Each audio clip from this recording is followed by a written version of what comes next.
where you scream to watch that, watch this, and I'll dive down through this hairy flesh. Hi and welcome to Watch This. I'm CJ Johnson. Charlie Brooker's amazing anthology, kind of sci-fi, kind of Twilight Zone-esque anthology series, Black Mirror, is back for season 4 on Netflix. Jim Flanagan and I both love the show. We have seen all episodes, all 6 episodes, that is, of the new season, and we're here to talk about them. Jim's picked his favourite one, which we'll start off with, which is called Crocodile. Hi, Jim. Hey, CJ. Crocodile represents, in this new season, what Charlie Brooker's kind of done with this new season. He's written all 6 episodes, as is his wont, but he's farmed them out to some very interesting directors, and this one is directed by Australia's own John Hillcoat. Yeah. And look, I was kind of thrilled when I realised that at the end of this episode when his name popped up, because he's a great Australian director who hasn't done much good work recently. I think I really didn't like 999. You're the only person who's seen that. No, it wasn't good, and I didn't love Lawless, and so he's been a frustrating Aussie director for a while. This is the best thing he's done, I think, at least since the Proposition. And look, I think this is by far the strongest episode in series 4. It has this beautiful sort of unity of form and content. I think that the best Black Mirror episodes have in the first 3 series. It's a really hard boiled, and in a classic kind of Black Mirror way. So define that. It's about when we talk about kind of classical Black Mirror, you're talking about a very simple execution of the way that a utterly believable type of technology influences our lives in a not benevolent way, and you inventively and imaginatively explore that to its extreme conclusion. And I think the execution of this is totally perfect. I think unlike some of the other episodes in this series, it's really focused on the characters. There's no overreach. They stay really focused on that idea. And it's horrific and terrifying. And I think more so than, this is John Hillcoat's work, clearly, it's by far the most cinematic episode. Yeah. It kind of has, it sort of reminds me of Insomnia, and the really good Norwegian film that's based on visually. Well, Hillcoat shoots landscapes incredibly. I mean, that's kind of what he does, is the Proposition and Lawless, etc. But this one, they make a bold choice, which is they use all English actors speaking in their own accents, English accents, but they shot it in Iceland. And it's set, as far as one can tell, in, if not Iceland, then in a Scandinavian country. And they all have British accents. It doesn't matter. And I have no idea where it's actually set. I lived in the UK for 9 years. I don't think it's actually set in anywhere real, because there is no such place that looks like that where with those accents. Talk like that. Absolutely, but it doesn't matter. It's the 2 protagonists are so good. The writing is so focused. There's this lovely surprise in the way that it inverts the 2 characters that it sets up in its opening sequence, which just by itself is a stunningly executed piece of filmmaking, I think. Look, this to me is by far and away the strongest, most focused episode of all 6, and doesn't suffer the problems that I had in particular with 4 of the 6. I'm inclined to agree with you, and I certainly think this is directorially the best of the 6. I really loved it, and Andrea Riseborough, who we see pictured here, I think she gives an incredible performance. What else is she in? She's big in Britain. She's a big British television, she's in a lot of prestige British film. British telly, and she plays Billie Jean King's lover in Right. In that movie, Battle run. of the Sexes. Yeah. Which, so like, that's her edging into American movies, I feel. I think she's one of those actresses like Saoirse Ronan or someone who's like destined for an Oscar at some point because they're just so good at acting. Yeah. Well, and I think, look, this episode, in the best possible way, in a really Charlie Brooker way, crosses a line dramatically that I have rarely seen crossed. It's not afraid of recently. No, it really goes there, and it really surprised me. I'll pick as my one to talk about first, Hang the DJ. Wow. Which is very, very different to Crocodile, but it's still very Black Mirror in that it's about a piece of tech. The piece of tech kind of makes sense. It's kind of evolved from our similar uses to that kind of tech. It's just like the next generation of that kind of tech. Kind of, although in a bigger scheme it's a bit more than that. But this one, like San Junipero from last season, from season 3, is a romance. It's absolutely a romance. And the reason for me it works is, I don't know the name of the two young actors within it, but they're brilliant. Yeah, they're great. The moment they meet and they form an attraction, you believe it, which is what any romantic movie needs. Is it needs chemistry between its two leads, and these two have it. Yeah. You want them to be together, and that is the aching urge of it. If the tension in this is the tension of like a thriller, and the tension of one we're going to discuss later is the tension of like a scary action movie, this is the tension of literally, I want these two people to be together. Yeah, that's true. And it works that way. They're both really, really, they're lovely, actually. They're lovely. And look, here's my take on this episode. For about 4/5 of the running time, I really, really enjoyed it. It's basically a romantic comedy. So, if Black Mirror Season 4 is all about, to me... though it's a romantic black comedy. It is, yeah. It's definitely a romantic comedy. And look, and I think, but Season 4 to me is about Charlie Brooker expanding out the scope of his universe. So they aren't all black, dark, dystopian looks at alternative technologies. There's a romantic comedy in there. There's a sort of hard-boiled genre actioner in there. There's nothing like that anywhere in the first 3 episodes. So this is basically a slightly black romantic comedy. Look, here's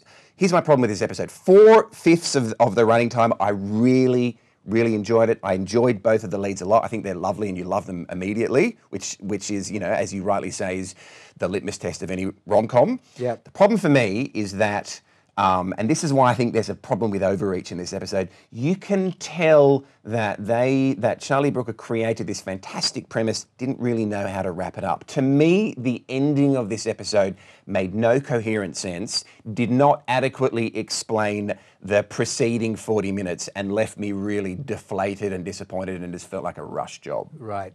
I actually did buy the ending. Yep. And to me, it made the whole episode make more sense. It kind of was one of those things of like, during the episode, I was like, but hang on, why is, how does, and then the final moments made it all make sense in retrospect. All right, we might have to talk about that later, because I thought about this.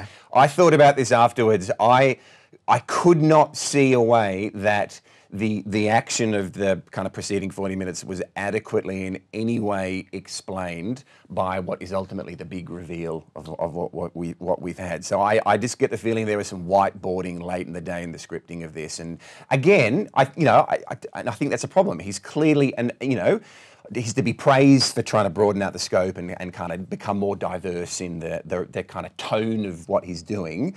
And this is basically a rom-com. It just doesn't quite pull it off, I think. The form lags behind the content in this one for me. I loved it. I had a big smile. I like those young kids. And I really disliked the music, which I'm pretty sure is Yonzi from the Sigur Rós lead singer. Saccharine stuff. The next one on Jim's list is Metalhead, which is, once again, a departure in a way, aesthetically, perhaps even in terms of genre for Black Mirror. It's all action. Yeah. It's actually all action. Yeah, and it's great, and it's good, and it's totally compelling. And it's terrifying. It really is. Yeah, and it's disturbingly... The piece of tech involved in this one is really grim. and really simple as well, and quite graphic consistently as well. Now, without spoiling, what did you think of the ending? I love the ending. Me too. Yeah. But I didn't initially. It was an hour later when I thought about it that I feel that an hour later I got it. Right. Okay. I was like, oh my God, Charlie Brooker's so clever. That's what that was about. Yeah.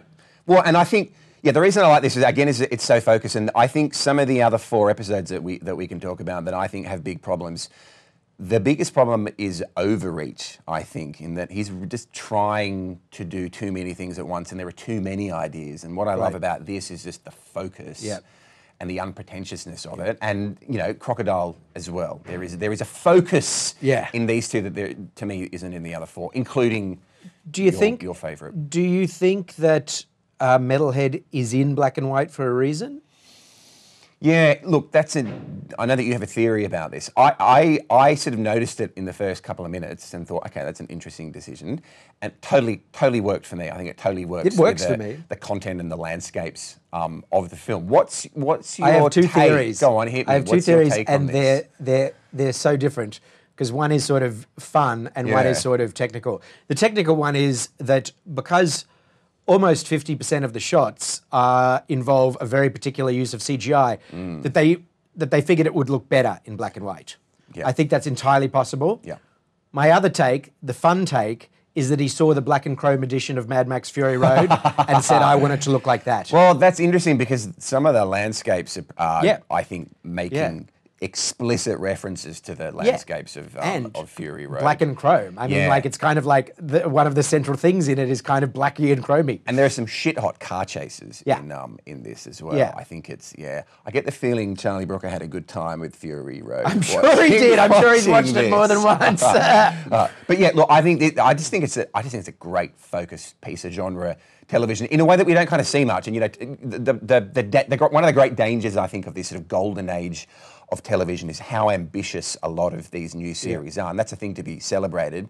But it's very difficult to pull off consistently, and I like him sort of returning to simplicity with this episode. That one and Crocodile, essentially, if you were able to flesh them out to 89 minutes, they could be released theatrically and people would feel like they got their money's worth. And this one, absolutely. Can you imagine? It would be like, oh my gosh, someone's done this. It's so brave. It's so cool. Well, that's one of the things very cool. that. Yeah, and I think that's one of the things about Black Mirror as a whole. I can't think of another television series of the last 10 years that has blurred, and Netflix plays a role with this with series 3 and 4, blurs the worlds of television and film quite to the way that this does. A lot of these episodes... Like the Bees episode of last season, that was a movie. Yeah, absolutely. Yeah. Some of these episodes are 75 minutes long in this series, and they are cinematic.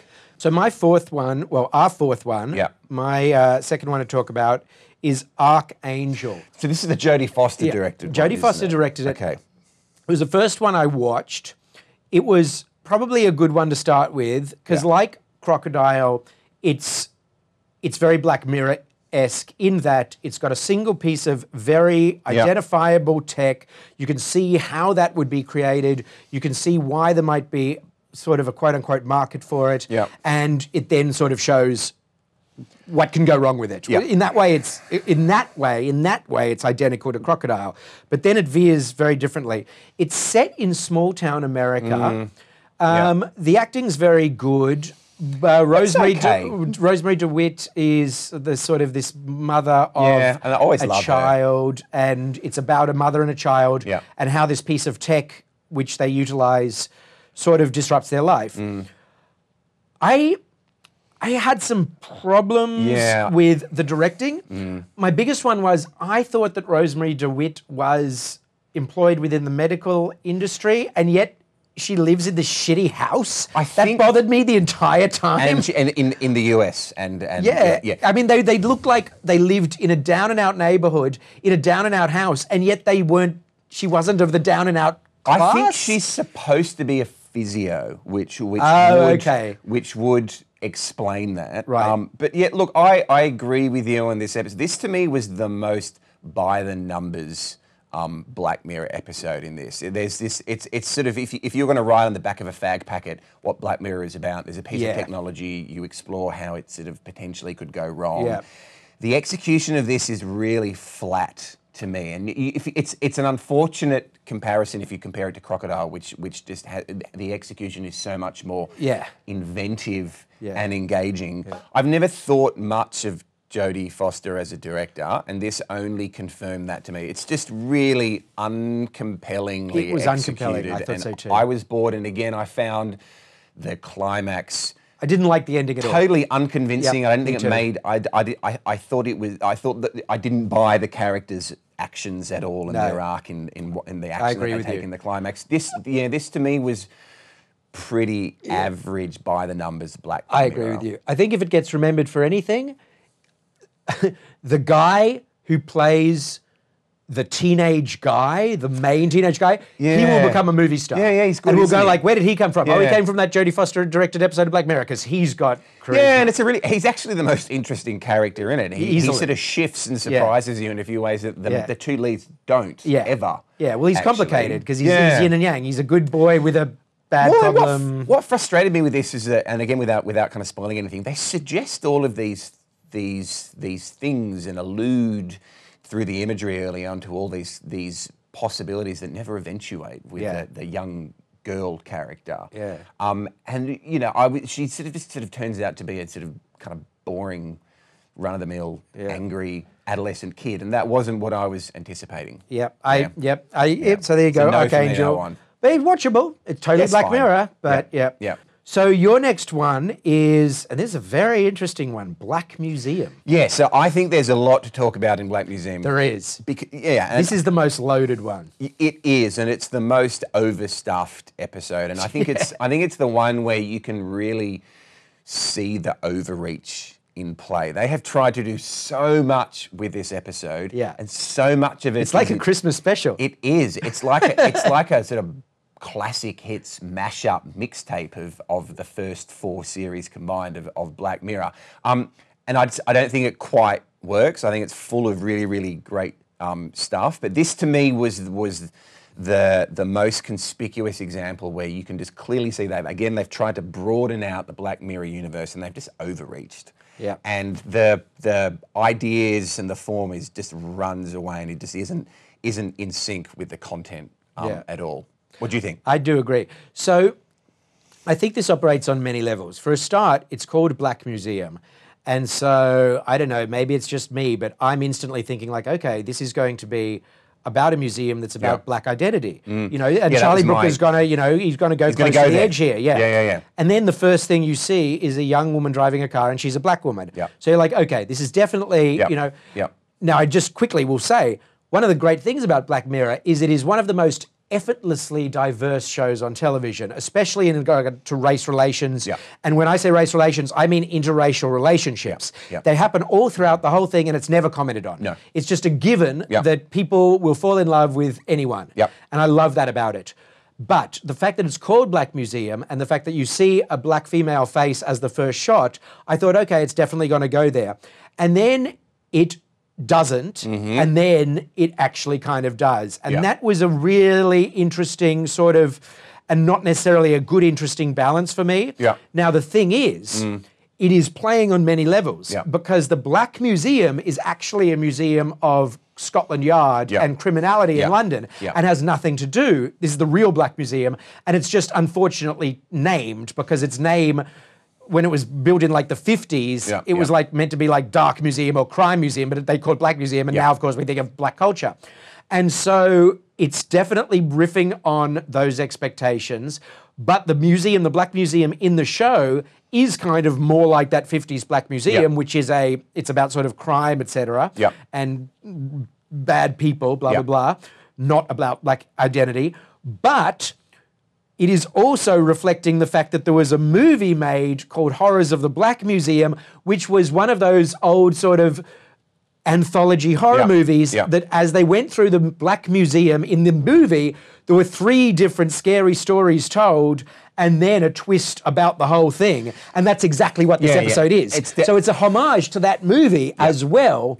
But then it also does put in this like, aha, we are kind of playing with Black culture and identity politics as well. Yes. Just in case you thought we weren't going to go there. Yeah, and especially in the last 20 minutes when it all comes together. Yeah, the last of the 3 mini stories takes on a racial so there's component. a series of flashbacks and a series of 3 mini stories, and in parallel to that, there is this real-time story being played out between the 2 protagonists without spoiling anything. And it's just they never get the balance quite right, I think, between those sort of 4 competing narratives, I think. And the 3 mini stories are constantly, again, making references to earlier Black Mirror technologies and explicit episodes as well. Yes, like it does reference, like the main guy, played by Doug Hodge. Yeah, who's really good. He at one point says, once they started uploading old people to the cloud, and that is like the San Junipero. Yes, and he specifically references it, Now, And with the casting of Doug Hodge, they gave the thing a comic tone. Yeah. Because he's funny. He's just funny. He's just funny on screen. Yeah. Yeah. But there's this unfortunate thing going on where he's really, really good in this episode, and I thought everyone else was really terrible. I didn't think the other lead was convincing at all, and the other small characters largely aren't very good, with the exception of the first mini stories, which really I think should have been the entire episode. Again, without spoiling the surgeon story, the first one. That's fantastic. Yeah. That's sort of Cronenberg-esque body horror comedy. And you kind of felt while watching that, really, you're really kind of wasting an entire episode of Black Mirror here in this first. I wanted so much more of that story. It's so inventive and horrific and and funny, and and then it's sort of over in 10 minutes, and I wanted it back because the rest of the episode is just slightly incoherent and with drastic changes of tone as well, including the Doug Hodge character towards the end, who it's a long episode. It is a long episode. It's an hour and 8 minutes. It's a bit of a mess, this one for me, I agree. I think. There's just massive overreach. I agree, a bit of a mess. But I liked it more, I think, than our final one, which was USS McAllister. Yeah, okay. So USS McAllister is the one that they've been using production stills of to promote this season the most. So it's the one that has a Trekkie vibe. It has a very strong Trekkie vibe. And if we're not going to spoil it, we kind of need to stick to that element of it. Yeah. So basically, and that's okay, because I don't think the episode deserves a lot of our time, really. But basically, it goes kind of into an alternate Trekkie universe that's called Star Quest or Starfleet or something. Starfleet, I think. Yeah. And it's really, to me, its only redeeming feature of any consequence is the American actor Jesse Plemons gives an outstanding performance, kind of as Captain Kirk. Well, actually, I thought all of the cast in this is pretty good. Actually, Yeah. I sort of enjoyed all of them. Yes. The young woman who's the lead of the episode, I don't know her name. She's lovely. Yeah, she's I'll see brilliant. her in other And things. all of the support cast I really enjoy. I didn't have any problem with the casting of this. My biggest problem with this episode is that ostensibly this is a homage to Charlie Brooker's love of kind of 60s and 70s serial sci-fi TV. I guess it is, yeah. And he goes to great pains in the concept and the writing to set that up so we can have fun with that. So the majority of the episode is really overtly paying reference to his love of that. Yeah. And It even opens in 4:3 ratio and looks like it's on like an old TV, yeah. My problem is that the only way that he can set that up in a Black Mirror episode is through this really convoluted technological Black Mirror-esque setup that doesn't make a whole lot of sense and is never fully convincing or adequately explained. Absolutely, and it becomes, and this is when I knew about, it's a very long episode. It's the longest episode. It's like as long as the Bees one from last episode. It's the nearly biggie. 80 minutes, this episode. Yeah. And it's about 2/3 of the way through, I was like, I am so done with this. I just want it to be over. I hate it. And the reason was because in, the good ones, in the crocodiles, etc., the tech makes sense. But this one, the plotting starts involving tech that is ridiculous anyway. Yes. It's like, oh, well, to get out of this, we've got to use the photon phasers to get down the wormhole to the thing. And you're just like, well, none of that is real, so what's the point? Exactly. Whereas in this sort of thing, it feels real because it comes from reality. And that's exactly right. And that's exactly what I mean about overreach in this series, in that, again, the genius and the eloquent beauty of the first series of Black Mirror is that every episode was based on a hypothetical technology that was utterly believable in its existence and its sort of interior logic and how it would affect our lives. This episode, and in some of the episodes, never achieves that. The technology is really convoluted. It's not quite convincing. I didn't believe or understand the conceptual setup that allows the action to take place in this episode. As enjoyable as a lot of that action is and as good as the cast is, it doesn't work conceptually. The only thing I think that worked for me besides Jesse Plemons, who was simultaneously doing William Shatner combined with Philip Seymour Hoffman. Voice work is really wacky in half of this episode. So the other thing I liked besides him was there were a few good visual gags. Sure. Like at one point, a creature on its way out bangs its head on a door. Oh, and whenever they're like bumping into an asteroid or whatever, they're obviously doing this. But that's the thing. There wasn't enough of that to even take me through. I'm sort of fine with the majority of this episode, which is just the sort of Star Trek homage, really. Yeah. It's fun, it's well executed, the characters are engaging. I just wish they kind of dumped the conceptual Black Mirror trappings and just done that. That's fun. I just think the rest of the setup is ridiculous. Yeah, it is. Really, and Charlie Brooker should have just made a 2-hour Star Trek comedy satire. So we've done them in the order of Crocodile, Hang the DJ, Metalhead, Archangel, Black Museum, USS McAllister. Yeah. Because we farmed them out like we were picking sides for a team. Yeah. But now tell me your order. The two you love are Crocodile and Metalhead. Absolutely. And you think the other four are all subpar? I think the other four are all subpar. I think Hang the DJ is the next strongest because I think a lot of that works. Yeah. The other three I could largely do without. I don't think work. Yeah. Can I just be a music geek here and just interject while we're still talking about briefly Hang the DJ? As soon as that episode started and the title of it came up, I remember thinking to myself, please, please, please don't do that obvious thing and play the Smiths song Panic anywhere, which the chorus is Hang the DJ. Yeah. Do me a favour, be more inventive than that. Please, Charlie, resist the temptation. He couldn't do it. I'm glad he didn't. I loved it. By the time it finishes, I wanted that song and I got it, and I've been singing it ever since in my head. I'm singing it in my head right now. I was a broken man when I heard the opening chords of Panic at the end of. In fact, I think the way he finally incorporated it into the episode was so brilliant and perfect that I thought, I'm loving this as Jim's going to hate it. Well, there you go. Yeah, no, that killed me. But yeah, look, so yes, so look, I series 4 to me is like where would you place this on the 4?